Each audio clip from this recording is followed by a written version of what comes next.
नमस्कार दोस्तों, तो कैसे हैं आप। दोस्तों, आज हम आपको बताने वाले हैं कुशीनगर की एक बहुत ही सुंदर कहानी। कुशीनगर, जी हाँ, वही कुशीनगर जहां गौतम बुद्ध जी का जन्म हुआ था। कुशीनगर का नाम कुशीनगर क्यों पड़ा, इसके पीछे एक बहुत ही रोचक कथा है।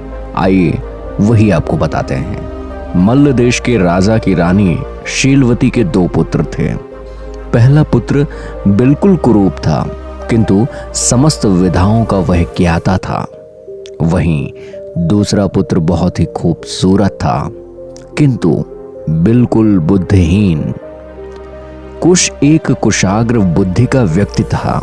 जो पहला पुत्र था वह जानता था कि उसकी बदसूरती को देखकर कोई भी कन्या उससे विवाह नहीं करना चाहेगी।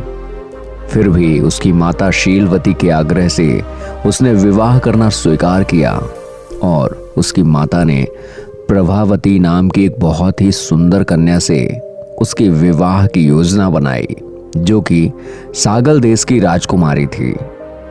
कुश के असल रूप को छुपाने के लिए उसकी मां शीलवती ने प्रभावती से झूठ कहा।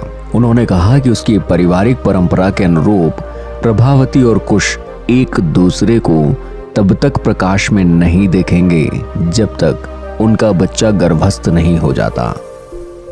कुछ दिनों के बाद कुश के मन में प्रभावती को देखने की इच्छा उत्पन्न हुई और उसने वह अपनी इच्छा अपनी मां को बताई। माता ने पहले तो मना किया, लेकिन जब कुश ने अपनी माता के सामने बार बार यह इच्छा प्रकट की, तब उसकी मां ने उसे घोड़ों के घुड़साल में प्रभावती को दिखाने की योजना बनाई। अस्तबल में बैठे एक सारथी के भेष में कुश ने जब प्रभावती को देखा तो वह देखता ही रह गया और उसे एक शरारत सूझी। उसने प्रभावती पर पीछे से एक कंकड़ उठा के मारा। प्रभावती काफी क्रोधित हुई, किंतु शीलवती के कहने पर फिर वह आगे बढ़ गई उन्हीं के साथ। इस प्रकार कुश ने 2-3 बार अपनी माता की सहायता से प्रभावती को देखा और वह जितना ही उसे देखता उतना ही वह उसे और भी देखना चाहता था।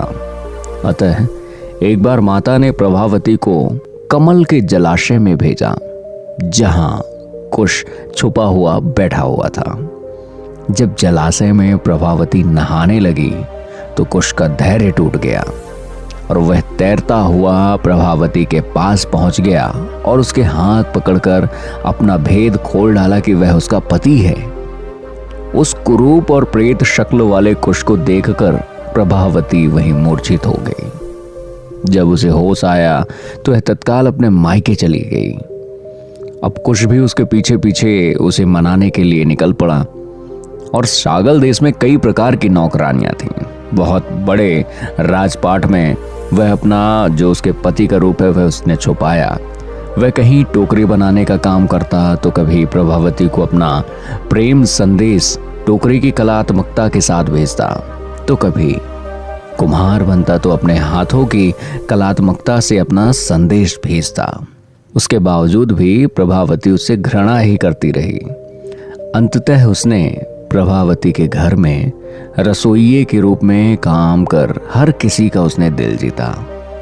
फिर भी प्रभावती उससे घृणा करती रही। एक दिन 8 देश के राजाओं ने मिलकर सगाल पर चढ़ाई की। सगाल यानी उस प्रभावती के उस महल पर जहां उनका राजपाट रहता था।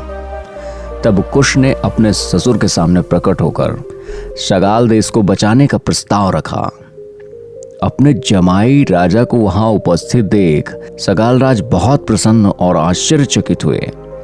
जब उन्होंने कुश को अपनी पुत्री के प्रेम में हर प्रकार का संघर्ष करते देखा तो वह उससे बहुत प्रभावित हुआ।